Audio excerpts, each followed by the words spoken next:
Hello, good afternoon, morning, or evening, or night, whenever you're watching this. And I want to share with you today a teaching I heard quite recently, but a teaching that's really moved me and I feel was very simple yet profound. And it's an ancient teaching from an ancient mystical tribe of people called the Essenes. And the Essenes would say that there were 4 traits or virtues that are the most important to cultivate to live the most fulfilling and meaningful and purposeful life that we can. And they also said there was an order of importance to these 4 virtues. So if you didn't have the first one, the second one on the list might not help you so much, or even worse, it could take you in the wrong direction. And you'll see what I mean by that when I start talking about the 4 virtues. So the very first of the 4 virtues or traits that they say is absolutely essential to live a truly meaningful, contentful life is sincerity. I guess another word for sincerity would be authenticity.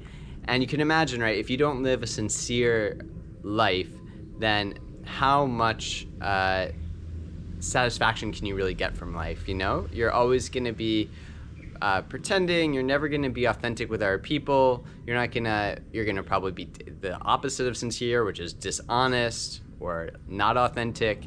And so other people won't trust you. Your connection with other people will suffer. But even before other people, if you're not sincere with yourself, if you're not sincere about what is it, the deeper meaning of life, what is the deeper reason I'm doing things in my life, right? A lot of times we stay on the surface level and we don't really get into like the deeper calling of what we are here to do. So it's like, if we can really be sincere about, okay, what is most meaningful to me in my life and why is it most meaningful, right? So the more deep we can go, the more sincere we can be.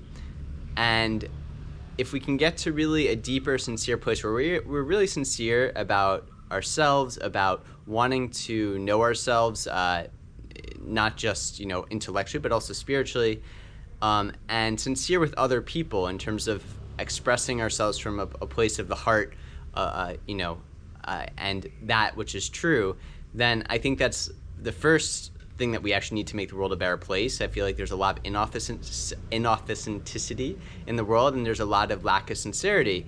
But if we can start with that sincerity within, then if you're sincere enough within for long enough, eventually that sincerity will start to manifest outwardly in your life, right? So sincerity is the very first of the 4 golden traits or virtues. Without it, if you have the other traits, you might use them, but they might actually take you to an insincere place, right? Because if we're not sincere, well, the sincerity, if we're sincere, that's sort of what we're directing our life toward, or the direction we're directing all the energies in our life towards, since the most sincere, honest, authentic expressions of what we came here to live, So if we're realizing that at the deepest level, we want peace, we want happiness, we want joy, we want love, then that's a good place to start for some sincerity, right?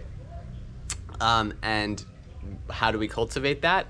Well, the second of the 4 traits or virtues is discipline. It's not persistence, it's discipline. And discipline is the ability, I've talked to multiple people about this teaching since I first found out about it. Some people don't like the word discipline because it has like this kind of like maybe militaristic undertone to it, or getting disciplined by a school teacher or something like this. But discipline is really the ability to direct our energy in the direction that we want in our lives, right? And to avoid things that are unhealthy, especially to avoid addictions, to avoid distractions. So when we are in our disciplined empowerment, we are taking aligned action. We are following our heart's truest calling, and we're sticking with that. It doesn't mean that every moment has to be like military, like discipline throughout your day. That's not what the teaching is saying, at least in my viewpoint. It's saying that we need to be disciplined to be true to our path, to be true to our sincere, authentic path and innermost heart's-felt desires. So if we're sincere to our soul's calling, then if we have the discipline to follow through with that on a daily basis, to do spiritual practice, to do our work, to do our responsibilities in our life, to do things that are nourishing for us and that actually are fulfilling on a deeper level, and not just like short term, you know, a short term addiction or pleasure that's not actually going deeper into a space of true meaningful content. So basically, discipline is the second, because without discipline, I don't think there's ever been anyone who's accomplished a lot in life without some degree of discipline. So you need to have some sort of work ethic in order to succeed in anything in life. Whether it's your job, even with like your family and relationships, or in spirituality. If you don't have any commitment or any follow through with your life, and then it's not, on a daily basis, it's not gonna really work for you.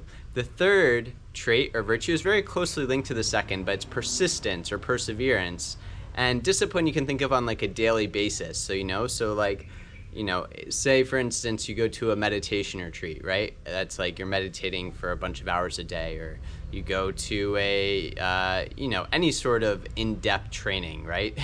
Go to military boot camp, right? That's a form of discipline, right?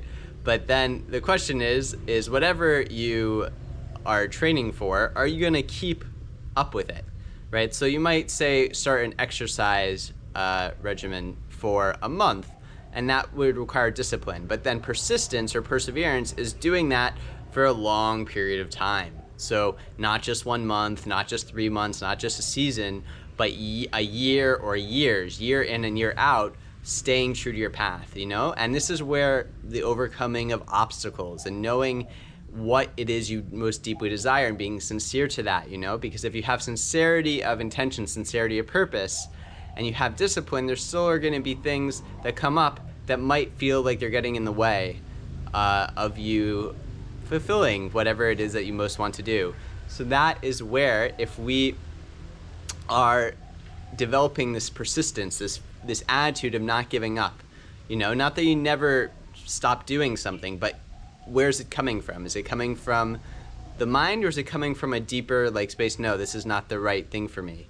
So if it's coming from the former, having the persistence to go through that, the persistence to really go through the obstacles in our life that come through and that are holding us back, that's really going to make a big difference. Because a lot of times in my life, it's actually when I persisted, even when in the face of obstacles, that I've actually had breakthroughs. And I know many people that I've talked to that it's a very common story. So I think sometimes, there's a lot of this, just snap your fingers and it will, if it's not happening, it's not in the flow. And that could be true some of the time, but a lot of the times we need persistence to really live the life that's going to be most meaningful and most fulfilling for us. And the fourth of the Essenes golden virtues or traits is loyalty. And this is maybe something that's not talked, I think, enough about in modern society. But if we're not loyal to a cause, or loyal to people in our lives, and we're just always going on to the next thing or the next person, and we're not really, we don't have any sense of loyalty, I think there's a lot of danger to that. It doesn't mean that you don't, if there's a reason, it doesn't mean that you hold on to an abusive relationship. It doesn't mean that in the light of new information, you never change your mind about anything. That's not what true loyalty is. But loyalty is also like sticking through something. It's, I guess, in a sense linked a bit to persistence. Loyalty to something even when it's not so easy, even when obstacles come up. And, really still finding the value, appreciating people and things in your life that are there. Because, I think when we're loyal, that's when we can actually really build first of all, community in the world. It's also when we can really be reliable, because someone who's not really loyal, who's always just going to be, at the drop of a dime, be willing to completely leave a person or a cause or whatever they were loyal to, and then go to something else, well, that there's no real stability there. So to really live a life that is well-rounded, these are the four virtues or traits that the Essenes say are the most important to